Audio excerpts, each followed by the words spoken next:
नमस्कार बच्चों,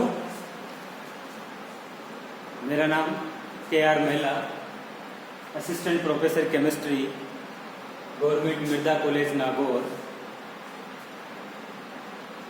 अब आज अपन शुरू करेंगे BSc पार्ट 3 ऑर्गेनिक केमिस्ट्री की पहली यूनिट है NMR स्पेक्ट्रोस्कोपी। NMR स्पेक्ट्रोस्कोपी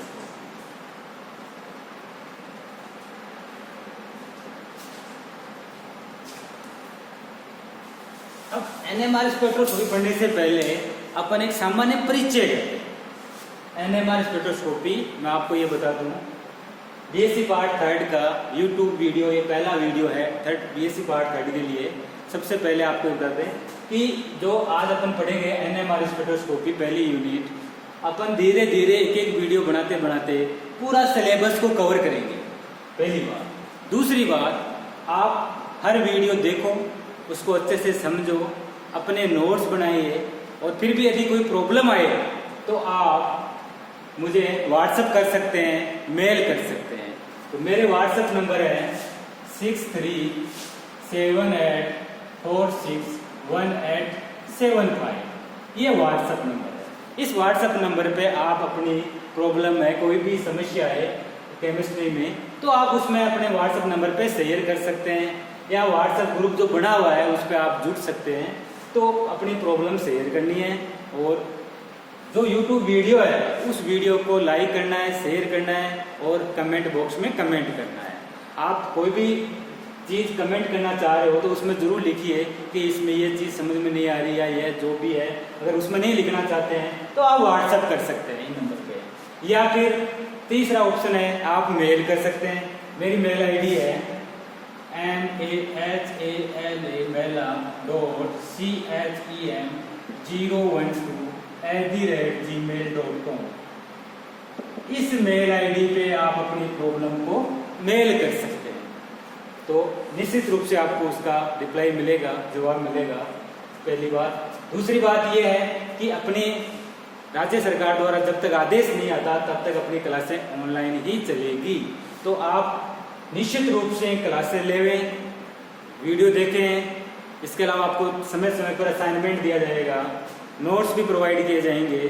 तो आप अपने नोट्स बनाते रहिए, असाइनमेंट करते रहिए, ट्यूशन सॉल्व करते रहिए, और साथ ही साथ चूँकि आप BSc पार्ट 3 के स्टूडेंट हो, ये क्लास या ये साल आपके आगे का फ्यूचर डिसाइड करेगी कि आप आगे जा कर के अच्छी यूनिवर्सिटी में PG के लिए एडमिशन लोगे, या फिर कोई IIT से PG करोगे, या कोई भी आप आगे कंपटीशन की तैयारी करोगे। इसके लिए आपको ये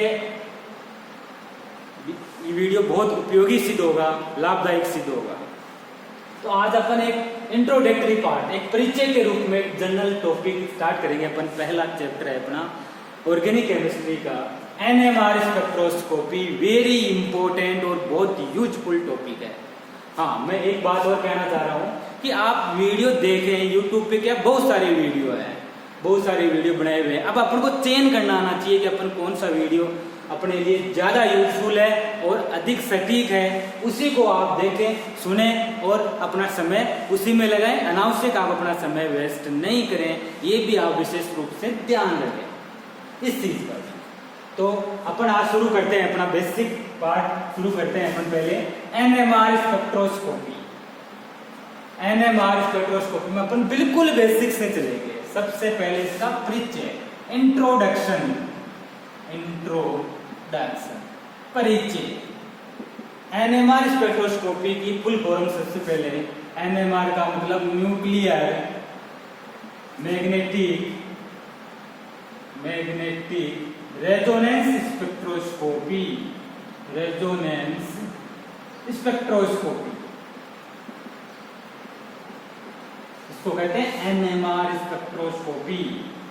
और NMR स्पेक्ट्रोस्कोपी के अंदर भी अपने जो टॉपिक है सिलेबस में BSc पार्ट 3 में, वो है प्रोटॉन NMR स्पेक्ट्रोस्कोपी। तो अपन डिटेल से इसकी स्टडी करेंगे कि प्रोटॉन NMR स्पेक्ट्रोस्कोपी क्या होती है, इसमें किन किन बातों का अध्ययन किया जाता है, इसका क्या उपयोग है, कहाँ काम आती है, ये सब बातें अपन तो NMR स्पेक्ट्रोस्कोपी के अंदर भी अपन पढ़ेंगे proton NMR spectroscopy, NMR spectroscopy. और कंपटीशन एग्जाम की तरफ से भी ये बहुत इंपॉर्टेंट टॉपिक है। इसमें बहुत सारे क्वेश्चन आते हैं एग्जाम्स में, या में से एंट्रेंस में, या IIT JEM में। तो अपन को अच्छे से पढ़ना है इसको। एंड न्यूक्लियर मेटेरियल स्पेक्ट्रोस्कोपी में अपना टॉपिक है प्रोटॉन, 1H का मतलब प्रोटॉन NMR स्पेक्ट्रोस्कोपी। सबसे पहले अपन चलते हैं परिचय। स्पेक्ट्रोस्कोपी में क्या होता है, जनरली स्पेक्ट्रा का अध्ययन करते हैं। और स्पेक्ट्रोस्कोपी में जो स्पेक्ट्रा प्राप्त होता है वो सामान्यतः दो प्रकार के स्पेक्ट्रा प्राप्त होते हैं। या तो एब्जॉर्प्शन स्पेक्ट्रा प्राप्त होगा, एब्जॉर्प्शन स्पेक्ट्रा, या प्राप्त होगा इमिशन स्पेक्ट्रा, इमिशन स्पेक्ट्रा। हाँ, अब देखिए एब्जॉर्प्शन स्पेक्ट्रा मतलब कि अवशोषण स्पेक्ट्रा और उत्सर्जन स्पेक्ट्रम, तो दो प्रकार के स्पेक्ट्रम प्राप्त होते हैं। एब्जॉर्प्शन स्पेक्ट्रम किसको बोलेंगे कि जब इलेक्ट्रॉन अपनी मूल अवस्था से, मूल अवस्था का मतलब ग्राउंड स्टेट से, जब इलेक्ट्रॉन अपनी मूल अवस्था का मतलब होता है ग्राउंड स्टेट, और जब इलेक्ट्रॉन ग्राउंड स्टेट से ऊर्जा लेकर के और उच्च ऊर्जा स्तर में जाता है, उच्च ऊर्जा स्तर, हाई एनर्जी लेवल, यह है हाई एनर्जी लेवल। तो निम्न ऊर्जा स्तर से उच्च ऊर्जा स्तर में जब इलेक्ट्रॉन जाता है तो वो ऊर्जा का क्या करता है, अवशोषण करता है। इसको ऊर्जा देनी पड़ती है, तो ऊर्जा एनर्जी का अवशोषण करता है, ऊर्जा लेता है। तो इससे जो स्पेक्ट्रम प्राप्त होगा वो कहलाएगा एब्जॉर्प्शन स्पेक्ट्रा। दूसरी बात करें अपन इमिशन स्पेक्ट्रा, बहुत सिंपल, जब इलेक्ट्रॉन उच्च ऊर्जा स्तर से वापस निम्न ऊर्जा स्तर पे आएगा, ग्राउंड स्टेट पे, उच्च ऊर्जा स्तर से इलेक्ट्रॉन निम्न ऊर्जा स्तर पे आता है। ये तो है उच्च ऊर्जा स्तर, हाई एनर्जी लेवल, उच्च ऊर्जा स्तर, और उच्च ऊर्जा स्तर से इलेक्ट्रॉन कहाँ आएगा, निम्न ऊर्जा स्तर, लो एनर्जी लेवल या ग्राउंड स्टेट अपन बोले हैं। तो इलेक्ट्रॉन आएगा तो वो अपनी ऊर्जा को क्या करेगा, उत्सर्जन करेगा, ऊर्जा रिलीज करेगा, एनर्जी रिलीज होगी, ऊर्जा उत्सर्जन होगा। और जो ऊर्जा उत्सर्जित होगी वो ऊर्जा विद्युत चुंबकीय स्पेक्ट्रम के जिस क्षेत्र में प्राप्त होती है उस क्षेत्र में उसका अध्ययन करते हैं। तो उसको, इससे जो स्पेक्ट्रम प्राप्त होगा उसको कहते हैं इमिशन स्पेक्ट्रा। तो स्पेक्ट्रोस्कोपी में दो स्पेक्ट्रा होते हैं, एब्जॉर्प्शन, इमिशन। एब्जॉर्प्शन निम्न से उच्च में और इमिशन उच्च ऊर्जा स्तर से निम्न ऊर्जा स्तर में आता है। ये तो हुई एक सामान्य सी बात। अब अपन करें NMR स्पेक्ट्रोस्कोपी में आते हैं। NMR स्पेक्ट्रोस्कोपी जो है, NMR स्पेक्ट्रोस्कोपी, इसमें क्या होता है, ये विद्युत चुंबकीय स्पेक्ट्रम के, विद्युत चुंबकीय स्पेक्ट्रम, विद्युत चुंबकीय स्पेक्ट्रम, विद्युत चुंबकीय स्पेक्ट्रम के रेडियो वेव रीजन में इसका अध्ययन किया जाता है। कौन सा region important, radio wave, radio wave क्षेत्र, रेडियो वेव क्षेत्र में इसका अध्ययन करते हैं। अब बात करें रेडियो वेव रीजन क्या होता है, विद्युत चुंबकीय स्पेक्ट्रम क्या होता है। तो इसके लिए अपन ने बीएससी पार्ट सेकंड में पढ़ा था अपन ने कि विद्युत चुंबकीय विकिरणों का एक स्पेक्ट्रम प्राप्त होता है ऊर्जा के हिसाब से या तरंग दैर्ध्य के हिसाब से, अपन के आवर्ती के आधार पे, उसको कहते हैं विद्युत चुंबकीय स्पेक्ट्रम। क्या होता है, जैसे सबसे अधिक ऊर्जा की किरणें कौन सी होती है, कॉस्मिक रेज, कॉस्मिक किरणें, फिर gamma rays, gamma rays, X rays, UV rays, visible region, फिर IR, फिर माइक्रोवेव, माइक्रोवेव रीजन, और फिर radio wave region, radio wave. तो एक इस प्रकार का जो पैमाना प्राप्त होता है विकिरणों का, उसको कहते हैं विद्युत चुंबकीय spectrum. That is more important. Cosmic rays सबसे ज्यादा ऊर्जा की किरणें होती है, इसकी एनर्जी हाई होती है। फिर गामा उससे कम ऊर्जा, उससे कम ऊर्जा।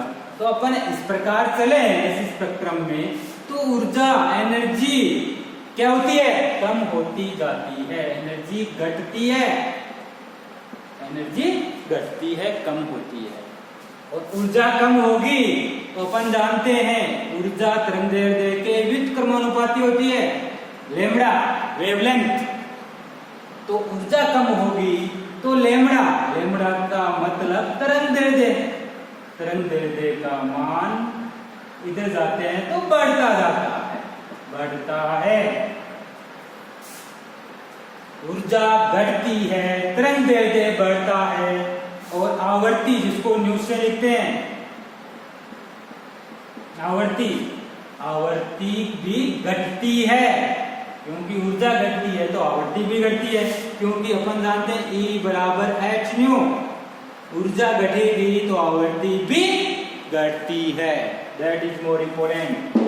तो NMR स्पेक्ट्रोस्कोपी में विद्युत चुंबकीय विकिरणों का जो ये स्पेक्ट्रम है, इस स्पेक्ट्रम का जो ये क्षेत्र है रेडियो वेव रीजन, इसके अंदर अपन अध्ययन करते हैं।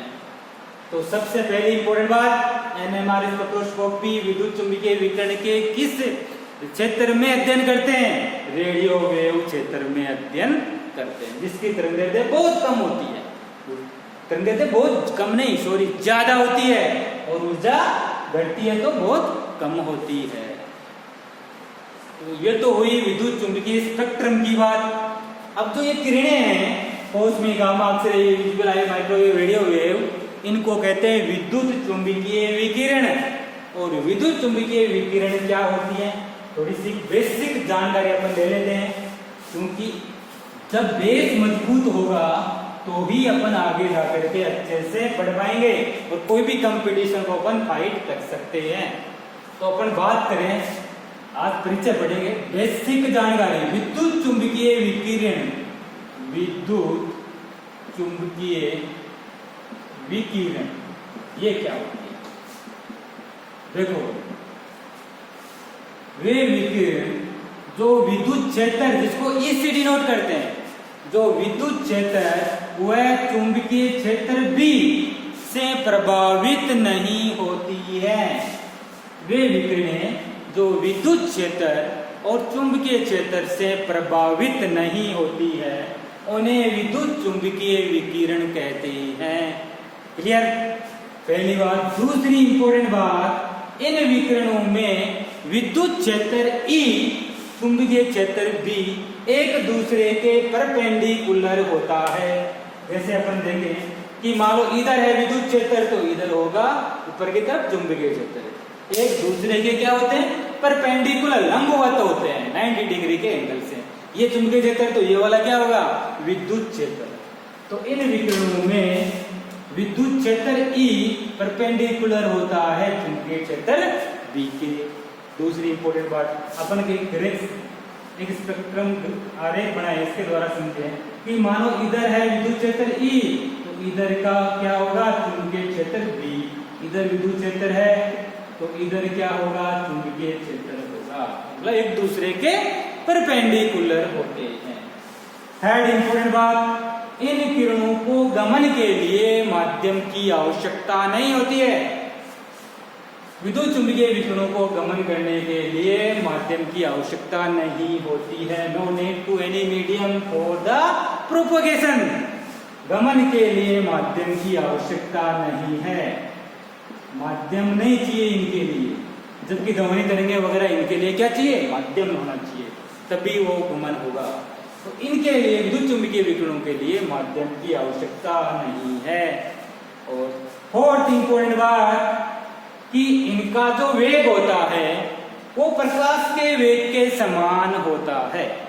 विद्युत चुंबकीय विकिरणों का वेग प्रकाश के वेग के समान होता है। तो प्रकाश का वेग कितना होता है, 3 × 10⁸ मीटर प्रति सेकंड होता है। तो विद्युत चुंबकीय विकिरणों का वेग प्रकाश के वेग के समान होता है। तो ये तो हुई विद्युत चुंबकीय विकिरण की बात। अब अपन बात करें, जैसे मान लो अपन कहें कि ऊर्जा, इनकी ऊर्जा, तो ऊर्जा E बराबर होता है h न्यू, या न्यू बराबर आवर्ती, न्यू क्या है, फ्रीक्वेंसी है, s तो है प्लांक कांस्टेंट, प्लांक कांस्टेंट जिसका मान 6.6 गुणा 6 × 10 की घात 34 जूल सेकेंड, जूल सेकेंड इकाई इंपॉर्टेंट, 6 × 6 × 10 की घात -34 जूल सेकेंड होता है।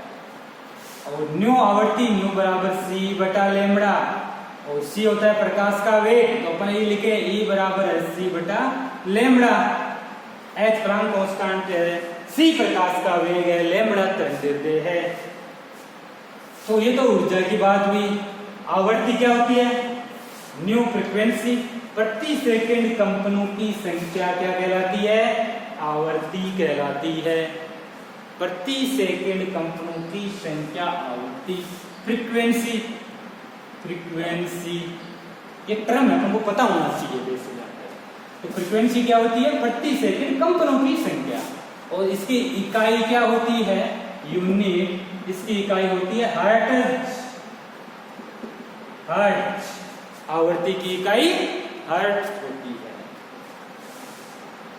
वेवलेंथ, तरंगदैर्ध्य, इसको अपन लैम्बडा से लिखते हैं, तरंगदैर्ध्य, और इसकी इकाई होती है, इसकी लैम्बडा की यूनिट होती है, यूनिट क्या होती है लैम्बडा की, एंगस्ट्रॉम लिख दो, या मीटर, या सेंटीमीटर, जो भी इकाई अपन लिख सकते हैं लैम्बडा की इकाई। लैम्बडा क्या होती है, कोई तरंग है, वेव है, उस तरंग के दो क्रमागत, ये तो है सरंग, सरंगों के बीच की दूरी, या दो क्रमागत गर्तों के बीच की दूरी क्या कहलाती है,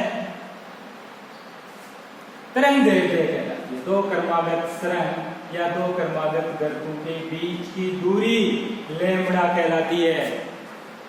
क्लियर, ये तो है सरंग, क्रिस्ट, और ये क्या कहलाते हैं, ये वाले गर्त। तो सरंग और गर्तों के बीच, दो क्रमागत सरंग या दो क्रमागत गर्त के बीच की दूरी तरंगदैर्ध्य कहलाती है, वेवलेंथ कहलाती है। ये तो हुई सामान्य सी जानकारी। अब अपन बात करें एनएमआर स्पेक्ट्रोस्कोपी में। देखो बेटा, बहुत सिंपल बात, एनएमआर स्पेक्ट्रोस्कोपी में विद्युत चुंबकीय विकिरण, इलेक्ट्रोमैग्नेटिक रेडिएशन एंड पदार्थ, विद्युत चुंबकीय विकिरणों का पदार्थ के साथ अंतर क्रिया का अध्ययन किया जाता है, इंटरेक्शन।